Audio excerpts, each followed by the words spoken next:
It's a warm Saturday afternoon. I'm in my kitchen making lunch. My son Tyler is in the living room playing with his Legos, and everything is perfectly normal.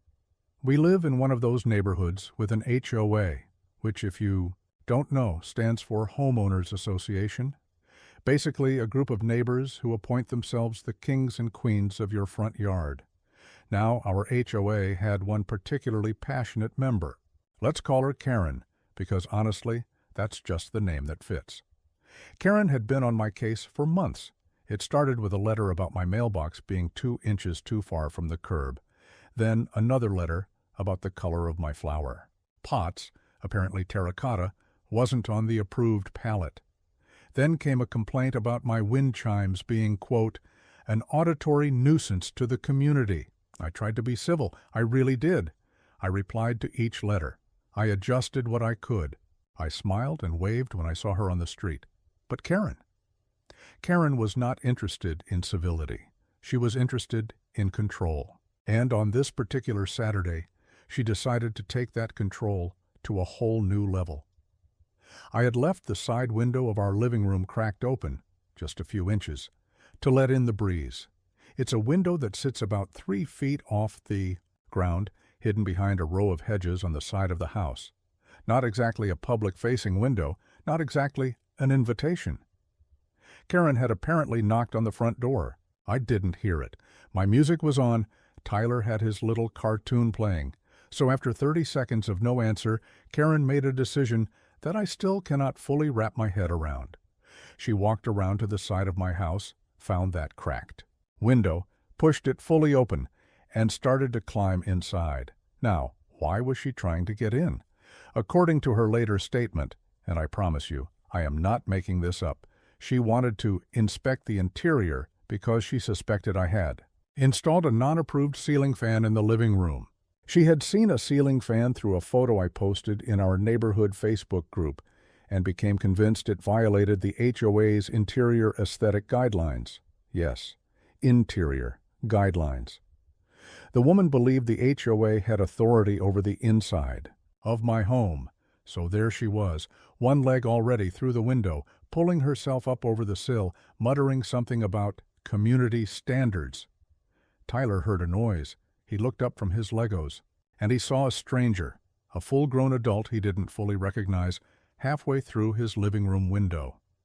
Now, I want you to understand something about my son Tyler. He is 7 years old, sharp as a tack, and we had done exactly what every responsible parent does. We had taught him what to do in an emergency. We had shown him the security panel on the wall. We had told him, if you ever feel scared, if you ever see something wrong, you press that red button and help will come. Tyler did not hesitate. Before Karen had gotten her second leg through the window, Tyler was already across the room. He pressed that panic button with the confidence of a kid who had been waiting his whole 7 years to use it. The alarm didn't just beep, it screamed, a full ear-splitting, the neighbors will hear this. Security siren went off inside our house. The kind of sound that makes your heart jump into your throat. Karen froze. Literally froze, half in and half out of the window. I came sprinting from the kitchen, absolutely convinced someone had broken in. I rounded the corner and stopped, dead.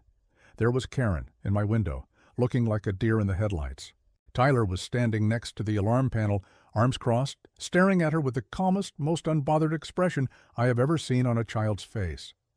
He looked at me and said, completely deadpan, I didn't know who she was, Dad.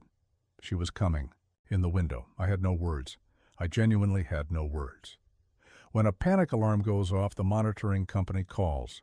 When you don't answer, and I did not answer because I was standing in my living room watching a grown woman try to extract herself from my window frame, the monitoring company calls the police. Standard protocol. 2 officers arrived within 6 minutes. They found Karen in my front yard trying to compose herself and already preparing what I can only describe as an extremely creative version of events. She told the officers she had been invited in. She told them she was a community representative conducting a routine check. She told them I had given her verbal permission at some prior date. The officers were patient. They listened. Then they turned to me. I showed them the security footage from our doorbell camera, which had captured Karen walking purposefully around the side of the house, and the side camera, which had captured the entire window climbing incident in beautiful, high definition. Clarity. Karen was not invited in. Karen had not been given permission. Karen had trespassed.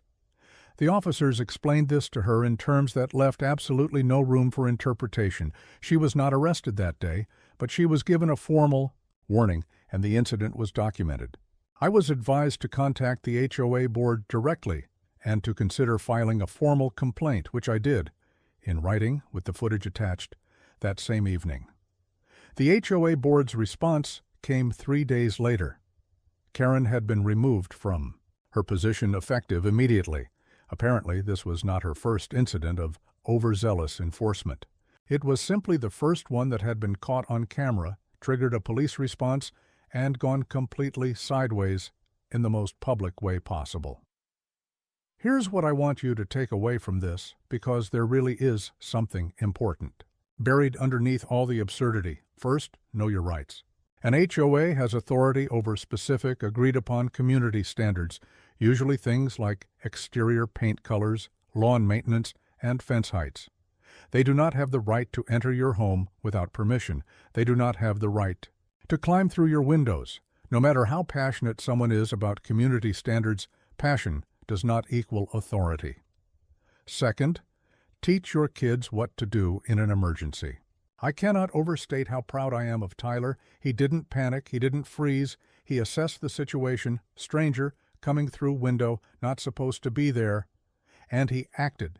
He used exactly the tool we had given him. That alarm didn't just scare Karen half to death. It brought help. It kept my kids safe. It documented everything. A 7-year-old's quick thinking turned a potentially frightening situation into a resolved one. Third, document everything. I had cameras. I had written records of every HOA letter. I had my responses saved. When it came time to stand in front of those officers and explain what had happened, I didn't have to rely on just my word against Karen's. The footage spoke for itself. Karen thought she was coming into my home to check on a ceiling fan.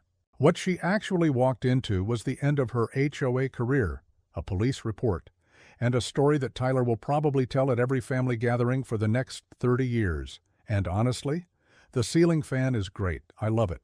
It's not on any approved list, and it moves air beautifully. If you've had your own HOA nightmare, or if you just need to know you're not alone in dealing with neighbors who think rules are a personal superpower, drop it in the comments. I read every single one. Hit that like button if Tyler deserves it, and I'll see you in the next one.